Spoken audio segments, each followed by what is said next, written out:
Hello viewers, কেমন আছো? আশা করি সবাই ভালো আছো। আজকে একটা ইন্টারেস্টিং ভিডিও নিয়ে চলে এলাম আপনাদের সামনে, যেটি পিকের ছাদে হাগলু টিপস ব্যবহার করে আমরা কিভাবে এমনি হাগলু ফাটিয়ে দিই। হাগলুদেরকে হাগলু ফাটিয়ে দেবো। আমি টিপস এন্ড টিপস পাঠিয়ে দিয়েছি গ্যারিনার কাছে। গ্যারিনা কি দিল? ভাই উঠপিকার, अरे भाई ये क्या है? AK-47 मिल गया। AK-47 चाहिए ना আমার তো কাছে এটা। ও ভাই ইউএমপি পেয়ে গেছি ভাই। চলো সামনের দিকে আগানো যাক। আরে ভাই গাঁজা নেই, কি করবো? গাঁজা আমি খাই না ভাই, আমি ভদ্রলোক। আমি জানি না তোমার মতো গাঁজা খোর নই যে আমি গাঁজা খেয়ে আমার বুকটা হাজরা করে ফেলবো। আমি গাঁজা খাই না, সো গাঁজা দেওয়ার কোনো প্রয়োজন নেই এখানে। একটা হাগলুর হেডশট লাগলো না, পোস্ট মেরে ফাটিয়ে দিলাম পোত। আর একটা হাগলুরও ভাই কিল চুরি করে নিলাম আমি।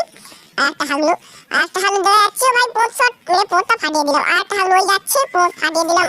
আর যা क्या हुआ? वो